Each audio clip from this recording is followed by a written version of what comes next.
All right, let's carry on analysing the numbers around police crime. One of the big stories in recent days, more than 5,000 cases were registered with the Independent Police Investigative Directorate, or IPID, over the last financial year.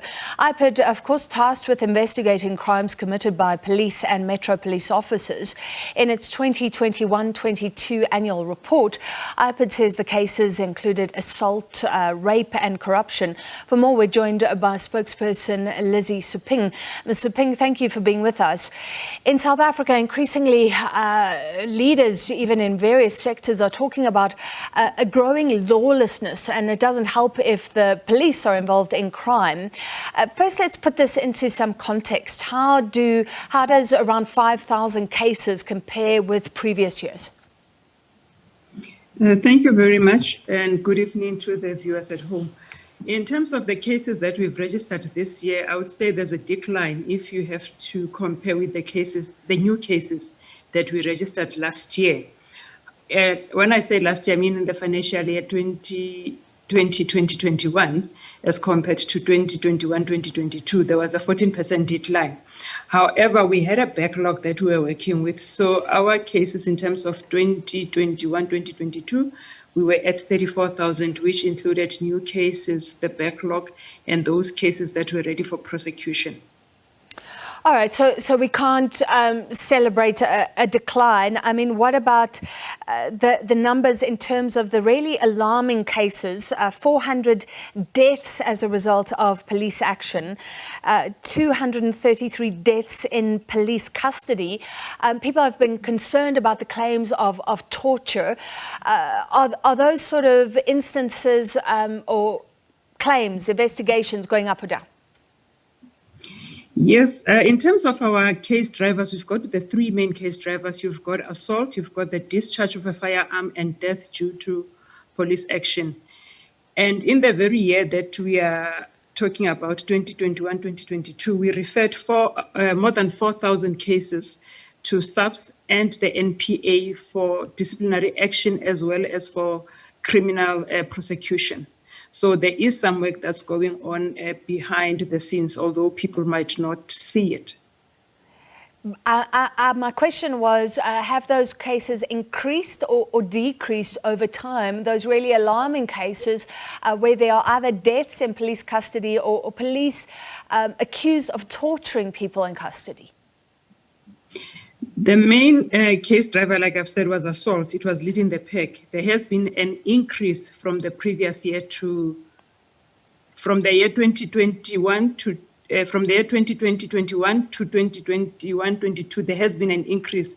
And also the other contributing factors that might have led to some of the increases were during the hard lockdown, when police officers had to enforce the lockdown restrictions, as well as during the unrest in July last year in KZN and in Gauteng. That led the numbers the assault numbers to go up. All right, and you say action is being taken. 53 officers were fired, 20 convicted and actually sent to prison. How do we read those numbers? It sounds very low compared to 5,000, that only 20 actually saw prison time. If we have to look at the fact that court cases or court sessions do take time, there are cases that are on the court rolls.